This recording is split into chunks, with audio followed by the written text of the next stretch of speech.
Hello बच्चों, कैसे हैं आप सब। स्वागत है आप सभी का फिजिक्स बाय मास चैनल पर।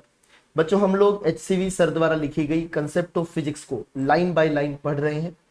आज समय है बेटा chapter 5 Newton's laws of motion के अगले article working with Newton's first and second law को शुरू करने का।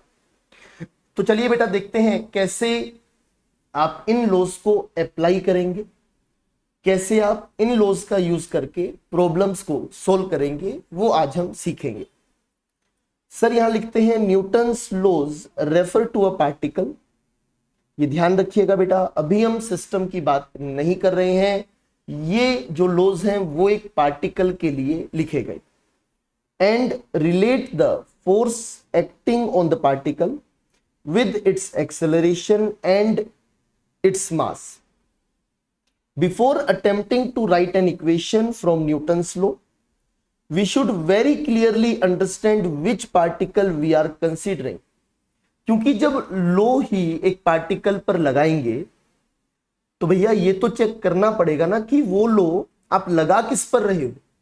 इक्वेशन जब लिखेंगे F बराबर ma या A बराबर F बाई m, तो वो किस पार्टिकल पर लिख रहे हो ये तो हमें देखना पड़ेगा। तो सबसे पहले उस पॉइंट को, उस पार्टिकल को ढूंढिए जिस पर आप इक्वेशन लिखना चाहते हैं। In any practical situation we deal with extended bodies, मतलब पॉइंट ऑब्जेक्ट्स की वहां पर बात नहीं होती है, which are collection of a large number of particles. हालांकि जो लॉज हैं वो सिर्फ और सिर्फ एक पार्टिकल के लिए है। इसके बाद कह रहे हैं the laws as stated above may be used even if the object under consideration is an extended body। कोई दिक्कत नहीं है, आप लॉज यूज करना चाहिए चाहे तो करें। पार्टिकल नहीं है, एक ब्लॉक है, अप्लाई करें। पर provided each part of this body has the same acceleration. ये क्यों सेम एक्सेलरेशन चाहिए वो आने वाले समय में मैं आपको एक बार फिर बताऊंगा बेटा, डिटेल में बात करूंगा। आने वाले समय में एक चैप्टर हम पढ़ेंगे centre of mass, system of particles. वहां पर क्यों ये कंडीशन बताई जा रही है कि सेम एक्सेलरेशन होना चाहिए, वहां मैं डिटेल में चर्चा करूंगा। अभी के लिए सर जैसा बोल रहे हैं वैसा हमें मानना है कि provided each part of this body has the same acceleration in magnitude and direction. बेटा acceleration is a vector quantity. अगर दो वेक्टर सेम है मतलब उनका मैग्नीट्यूड और डायरेक्शन दोनों सेम है। A systematic algorithm for writing the equations from Newton's laws is as follows. Total 4 हिस्सों में सर ने इस पूरी एल्गोरिथम को तोड़ा है।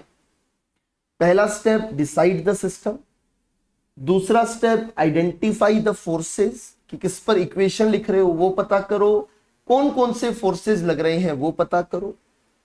उसके बाद में एक फ्री बॉडी डायग्राम बनाना होगा। एक डायग्राम बनाएंगे जिसमें हम सारे फोर्सेस को रिप्रेजेंट करेंगे। And finally choose axis and right equations. ये कैसे किया जाएगा बेटा, स्टेप बाय स्टेप हम सीखेंगे। हर एक स्टेप के लिए आपके लिए मैं एक अलग लेक्चर बनाऊंगा ताकि अगर आपको आने वाले समय में किसी एक ही स्टेप में दिक्कत हो तो डायरेक्ट आप वहां पर जंप करके लेक्चर देख पाए।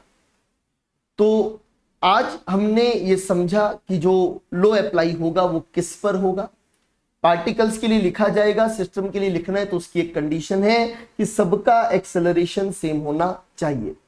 तो आज के लिए बेटा लेक्चर यहीं रोकेंगे। उम्मीद करता हूं आपको अच्छे से कहानी समझ आ गई होगी। अगला लेक्चर बहुत जरूरी होने वाला है क्योंकि नेक्स्ट लेक्चर से हम NLM के एप्लीकेशन की बात करने वाले हैं। Thank you very much. अच्छे से पढ़ते रहिए, डाउट्स कमेंट में बताइए। जय हिंद, जय भारत।